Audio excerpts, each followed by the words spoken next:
Hi, എല്ലാവർക്കും നമസ്കാരം. അപ്പം നമുക്ക് കാര്യത്തെ കിളിക്കോട്ടിലെ നിധിയുടെയും സുധീഷിൻ്റെയും നാളത്തെ നല്ലൊരു കഥ കേൾക്കാം. എല്ലാ ദിവസവും ഉച്ചയ്ക്ക് തന്നെ ചാനലിലൂടെ വീഡിയോ അപ്ലോഡ് ചെയ്യുന്നതാണ്. എല്ലാവരും കേൾക്കണം. എൻ്റെ ചാനൽ ആദ്യമായി കാണുന്നവരാണെങ്കിൽ ഒന്ന് സബ്സ്ക്രൈബ് ചെയ്യണേ. വീഡിയോ ഇഷ്ടപ്പെടുവാണെങ്കിൽ ലൈക്ക് ചെയ്യണേ, കമൻറ്റ് ചെയ്യണേ. സുനന്ദ ക്ഷേത്രത്തിലോട്ട് പോകാൻ ബാഗും ഒക്കെ എടുത്ത് പുറത്തോട്ടിറങ്ങുന്ന സമയത്താണ് ലളിത കൈയോടുകൂടി സുനന്ദയെ പിടികൂടുന്നത്. അങ്ങനെ സുനന്ദ എന്തെല്ലാം പറഞ്ഞു എങ്ങനെയെങ്കിലും പുറത്ത് പോകാനായിട്ട് തന്നെ റെഡിയായി നിൽക്കുകയാണ്. ആ സമയത്ത് ലളിത കാല് പിടിച്ച് പറയുന്നുണ്ട്, മോളെ നീ പോയാൽ നിൻ്റെ അച്ഛന് സുഖമില്ലാതിരിക്കുകയാണ്, അച്ഛനത് സഹിക്കത്തില്ല. അങ്ങനെ ഗൾഫിൽ വെച്ച് സുനന്ദയുടെ അച്ഛനുണ്ടായ അപകടത്തെക്കുറിച്ചൊക്കെ പറയുന്നുണ്ട്. ഇതിൻ്റെ കൂടെ മകൾ ഇറങ്ങിപ്പോയ മനോവിഷമം കൂടി താങ്ങി അങ്ങനെ ജീവിക്കത്തില്ല. നീ അവനെ വിവാഹം കഴിക്കാനായിട്ട് ഇറങ്ങി പുറപ്പെടുവാണെങ്കിൽ അതിന് മുമ്പ് തന്നെ നിൻ്റെ അച്ഛൻ്റെയും മരണം നിൻ്റെ മുമ്പിൽ കാണുമെന്ന് പറയും. ഇതൊക്കെ കേൾക്കുന്ന സുനന്ദയ്ക്ക് വീട്ടിൽ നിന്ന് ഇറങ്ങാൻ ഒരു നിവൃത്തിയില്ല. കരഞ്ഞ് കാല് പിടിച്ച് ലളിതയുടെ വഴിക്ക് സുനന്ദയെ കൊണ്ടുവരികയാണ്. ക്ഷേത്രത്തിൽ സുനന്ദ വരാൻ വൈകുന്തോറും എല്ലാവരും ഭയങ്കര ടെൻഷനിലാണ്. നിധിക്കാണ് ഓവർ ടെൻഷൻ. കാരണം നിധിയാണല്ലോ എല്ലാ അറേഞ്ച്മെൻറ്റും ചെയ്ത് വെച്ചേക്കുന്നത്. അപ്പോഴത്തേക്ക് മുഹൂർത്തത്തിൻ്റെ സമയം കഴിഞ്ഞ് തിരുമേനി വന്ന് മാലയും താലിയും എല്ലാം തിരിച്ച് സുഭാഷിനെ മടക്കി കൊടുക്കുകയാണ്. ഇന്നത്തെ മുഹൂർത്തം കഴിഞ്ഞു പോയെന്ന് പറഞ്ഞ്. അപ്പോഴത്തേക്ക് അമ്പലമൊക്കെ പൂട്ടി പോകുമ്പോഴത്തേക്ക് എല്ലാവർക്കും വിഷമമാവും. നിധിക്കങ്ങ് ഭയങ്കര വിഷമമാണ്. നിധി അറിയോ, ദൈവമേ എന്തോ ചെയ്യും, വെറുതെ ഇരുന്ന സുഭാഷ് ചേട്ടനെ ഞാനാണല്ലോ എല്ലാം മോഹിപ്പിച്ച് ഇവിടെ കൊണ്ടുവന്നതെന്ന് പറയും. അപ്പോൾ ഹരീഷ് ഞാൻ അപ്പോഴേ പറഞ്ഞില്ല നിധിയുടെ ആ പെണ്ണ് ചതിക്കുമെന്ന്. ആ പെണ്ണ് അത്ര ധൈര്യമൊന്നുമില്ല. വീട്ടുകാർ എന്തെങ്കിലും പറഞ്ഞു കഴിഞ്ഞാൽ ആ പെണ്ണ് അവരുടെ കൂടെ നിൽക്കും. വെറുതെ ഇതിൻ്റെ ഒരു കാര്യമില്ലായിരുന്നു. അതൊക്കെ നിധിക്കാൻ നല്ല സങ്കടമാവുകയാണ്. അപ്പോൾ സുഭാഷ് പറയും സാരമില്ല എന്ന് പറയും. അപ്പോൾ എന്നാലും സുഭാഷ് ചേട്ടൻ ഞാനല്ലേ ഇതിനെല്ലാം മുൻകൈ എടുത്തത്, എല്ലാവരും വേണ്ടെന്ന് പറഞ്ഞിട്ടും ഈ ക്ഷേത്രനടയിൽ വെച്ച് അവൾ എൻ്റെ അടുത്ത് വാക്ക് പറഞ്ഞത് ഞാൻ വരാമെന്ന്. അവൾക്ക് എന്തെങ്കിലും ബുദ്ധിമുട്ടുണ്ടായി കാണും, അതായിരിക്കും അവൾ വരാത്തതെന്ന് സുഭാഷ് സുനന്ദയെ ന്യായീകരിക്കുന്നുണ്ട്. അപ്പോഴും സുധീഷ് പറയും, കണ്ടോ ഇപ്പോഴും സുഭാഷ് ചേട്ടൻ അവളെ തന്നെ ന്യായീകരിച്ചുകൊണ്ടിരിക്കുന്നതെന്ന് പറയും. അപ്പം നിധിയും പറയും ശരിയായിരിക്കും സുധീഷേ, അവളെനിക്ക് വാക്ക് തന്നതാണ്, അവളുടെ വീട്ടിൽ എന്തെങ്കിലും പ്രശ്നമായി കാണും, അല്ലെങ്കിൽ അവളെ ഇവിടെ എത്തിയേനെന്ന് പറഞ്ഞു. അത് കേൾക്കുന്ന എല്ലാവരും അവളോടൊന്ന് ഭയങ്കര ദേഷ്യം, സുനന്ദയോട് നല്ല ദേഷ്യപ്പെടുകയാണ്. അതിനുശേഷം സമയമെല്ലാം കഴിഞ്ഞു, എല്ലാം തിരിച്ചും കൊടുത്ത് അതിനുശേഷം നിധി മാറിയെന്നിങ്ങനെ കരയുന്നുണ്ട്. ആ സമയത്ത് സുഭാഷ് പറയും, നീ ഒരു കാര്യം ചെയ്യും, നിധിയും കൂട്ടി പുറത്തോട്ടൊക്കെ ഒന്ന് പോയിട്ട് വാ, അവൾക്ക് നല്ല സങ്കടം ഉണ്ടെന്ന് പറയും. ഉടനെ പറയും അതൊന്നും വേണ്ട സുഭാഷ് ചേട്ടനെന്ന് പറയും. ഞാൻ കാരണം സുഭാഷ് ചേട്ടന് ഇങ്ങനൊരു സങ്കടം ഉണ്ടായതാന്ന് എന്നൊക്കെ നിധിക്ക് അതാണ് കൂടുതലും വിഷമം.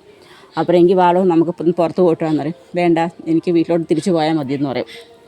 ഉടനെ പറയും എന്നാലും അവൾ ഇങ്ങനെ ഒരു ചതി കാണിക്കുമോ ഞാൻ ഒട്ടും പ്രതീക്ഷിച്ചില്ലല്ലോ സുധീഷ് എന്ന് പറയും. ചതി ഇപ്പോൾ പെട്ടത് എനിക്കാന്ന് പറയും. അതെന്താ, ഞാനല്ലേ ഇതിന് വേണ്ട എല്ലാ അറേഞ്ച്മെൻറ്റും ചെയ്തത്, എൻ്റെ കയ്യിലാണെങ്കിൽ ആ കൂടി കുറച്ച് പൈസ ഉള്ളായിരുന്നു, ബാക്കിയെല്ലാം കൂടി കടം മേടിച്ചിട്ടാണ് ഞാൻ ഈ താലിയും മാലയും വേണ്ട കല്യാണത്തിന് വേണ്ട അറേഞ്ച്മെൻറ്റൊക്കെ ഇവിടെ ചെയ്തതെന്ന് പറയും. പൈസയ്ക്ക് ബുദ്ധിമുട്ടാണെങ്കിൽ ഞാൻ തിരിച്ചു തരാം. അയ്യോ താൻ തിരിച്ചു തരാൻ വേണ്ടിയല്ല, ഞാൻ ചിലവാക്കിയ വരാതിരുന്നപ്പോൾ വിഷമം കൊണ്ട് പറഞ്ഞാന്ന് പറയും. എങ്ങനെയെങ്കിലും സുഭാഷ് ചേട്ടൻ്റെ കല്യാണം നടക്കുമെന്ന് മാത്രമേ ഞാൻ ആഗ്രഹിച്ചുള്ളൂ സുധീഷ്. എന്നിട്ടും ഇനിയിപ്പോൾ അത് സാരമില്ല പോട്ടെ, പക്ഷേ എനിക്കൊരു വിശ്വാസം ഉണ്ടായിരുന്നു അവൾ വരുമെന്ന്. കാരണം അവളും സുഭാഷ് ചേട്ടനുമായിട്ടുള്ള കല്യാണം നടന്നു കഴിഞ്ഞാൽ നിങ്ങളുടെ വീട്ടിലെ സ്ത്രീകൾ വാഴത്തില്ലെന്നുള്ള ആൾക്കാരുടെ പറച്ചിലങ്ങ് നിൽക്കുമായിരുന്നു. എനിക്ക് തിരിച്ചു പോവുകയും ചെയ്യാമായിരുന്നു. തിരിച്ചു പോകാനോ? അപ്പോൾ തനിക്ക് തിരിച്ചു പോകാൻ വേണ്ടിയാണോ താൻ സുഭാഷ് ചേട്ടനും സുനന്ദയായിട്ടുള്ള കല്യാണം നടത്താൻ തീരുമാനിച്ചത്? അങ്ങനെയല്ല. എങ്കിലും സുഭാഷ് ചേട്ടന് സുനന്ദയെ വലിയ ഇഷ്ടമാണ്, രണ്ടുപേർക്കും പരസ്പരം ഇഷ്ടമാണ്. എങ്കിലും ഞാൻ വീട്ടിൽ നിന്ന് പോയാലും സുഭാഷ് ചേട്ടന് സുനന്ദയായിട്ട് ജീവിക്കുമല്ലോ, അപ്പോൾ നിങ്ങളുടെ വീട്ടിൽ സ്ത്രീകൾ വാഴില്ലെന്നുള്ള ആ ഒരു ഇതങ്ങ് മാറി കിട്ടുമല്ലോ എന്ന് പറയും. കണ്ടോറേ എന്തായാലും താലി സുഭാഷ് ചേട്ടനെ ഏൽപ്പിച്ചേക്കാന്ന് പറയും. താലി എന്തായാലും തൻ്റെ കഴുത്ത് ഞാൻ കിട്ടിയ താലി ഡ്യൂപ്ലിക്കേറ്റ് ആണല്ലോ, ഇതുപോലെ ആവത്തില്ലല്ലോ സുഭാഷ് ചേട്ടനെ കൊടുക്കുന്ന താലി എന്ന് പറയും. അങ്ങനെ നിധിയൊന്നും മിണ്ടത്തില്ല. അതിനുശേഷം അവരെല്ലാവരും കൂടി തിരിച്ച് വീട്ടിലോട്ട് മടങ്ങി വരികയാണ്. വീട്ടിലോട്ട് മടങ്ങി വന്നതിന് ശേഷം വിവാഹത്തിൻ്റെ കാര്യങ്ങളൊക്കെ തന്നെയാണ് പിന്നെയും ചർച്ച ചെയ്യുന്നത്. അതിനുശേഷം പിറ്റേ ദിവസം രാവിലെ അതുപോലെ തന്നെ സുഭാഷ് അടുക്കളയിൽ കയറി എല്ലാവർക്കും വേണ്ട ഫുഡൊക്കെ ഉണ്ടാക്കി വെക്കുന്നുണ്ട്. പതിവിലും വ്യത്യസ്തമായിട്ട് ഗീ റൈസൊക്കെയാണ് സുഭാഷ് ഉണ്ടാക്കി വെച്ചേക്കുന്നത്. അങ്ങനെ രാവിലെ ആകുമ്പോൾ പറയും എനിക്കിന്ന് ഇച്ചിരി നേരത്തെ പോകണം, കുറച്ച് വർക്ക് പെൻഡിങ് കിടപ്പുണ്ട്, നിങ്ങൾ ഇന്ന് സ്പെഷ്യലായിട്ട് ഗീ റൈസാണ് ഉണ്ടാക്കി വെച്ചേക്കുന്നത്, എല്ലാവരും കഴിക്കണം. അപ്പോഴും നികേഷ് ചോദിക്കും എനിക്ക് സ്പെഷ്യൽ എന്താ, നിനക്കിഷ്ടമുള്ള വഴുതനങ്ങ ഫ്രൈ ചെയ്ത് വെച്ചിട്ടുണ്ടെന്ന് പറയും. അങ്ങനെ സുധീഷ് പറയും സുഭാഷ് ചേട്ടാ എനിക്ക് ചായ കിട്ടിയില്ല. അപ്പോഴത്തേക്ക് നിധി ഇങ്ങോട്ട് വന്നിട്ട് പറയും ഓഹോ നിങ്ങൾക്ക് എന്തെല്ലാം പ്രശ്നം ഇന്നലെ ഇവിടെ ഉണ്ടായി, സുഭാഷ് ചേട്ടൻ എന്തൊരു വിഷമോ, ഈ സമയത്ത് നിങ്ങൾക്കുള്ള ഫുഡ് ഉണ്ടാക്കി വെച്ചത് മാത്രം പോരാ, ഇനി ചായ എടുത്ത് കൈ തരണമെന്ന് ചോദിക്കും. എന്താ ബ്രേക്ക്ഫാസ്റ്റും കൂടി എടുത്ത് തന്നാലോ എന്ന് ചോദിക്കും. അതൊക്കെ സുധീഷ് ഒന്നും മിണ്ടത്തില്ല. ഉടനെ പറയും ഒന്നും ചെയ്ത് തുടങ്ങണ്ട സുഭാഷ് ചേട്ടാ, ആവശ്യമുള്ളവർ പോയി എടുത്ത് കുടിച്ചോളൂ. അങ്ങനെ സുധീഷ് ഒന്നും മിണ്ടാതെ പോയി ചായയൊക്കെ എടുത്ത് കുടിക്കും. എനിക്ക് ഇച്ചിരി നേരത്തെ പോകണം മോളെ, ഫുഡെല്ലാം ഉണ്ടാക്കി വെച്ചിട്ടുണ്ട്, എല്ലാവരും എടുത്ത് കഴിക്കണം എന്ന് പറഞ്ഞപ്പോഴത്തേക്ക് ഭാസ്കരനകത്തോട്ട് കയറി വരികയാണ്. ഭാസ്കരനകത്തോട്ട് കയറി വരുമ്പോൾ അപ്പോൾ അതിലും വ്യത്യസ്തമായിട്ട് റൈസൊക്കെ ഉണ്ടാക്കി വെച്ചേക്കുന്നത്. ഇതെന്താ സ്പെഷ്യൽ എന്ന് പറഞ്ഞുകൊണ്ട് അതൊക്കെ എടുത്തുകൊണ്ട് വന്ന് പുറത്തിരുന്ന് കഴിക്കും. ആ സമയത്ത് സുഭാഷ് പറയും, എടാ എൻ്റെ ഒരു ഫ്രണ്ടില്ലയോ, ആ ഫ്രണ്ടിന് ഒരു ഓട്ടം പോകണം, അപ്പം നിൻ്റെ വണ്ടിയിൽ കൊണ്ടുപോകാൻ പറ്റുമെന്ന് ചോദിക്കും. അതിനെന്താ കൊണ്ടുപോകാമല്ലോ, എത്ര രൂപയാവും, എപ്പോഴത്തെ രാവിലെ പോയാൽ വൈകുന്നേരം വരാൻ പറ്റത്തുള്ളൂ എന്ന് പറയുമ്പോൾ ഒരു 5000 രൂപയെന്ന് പറയും.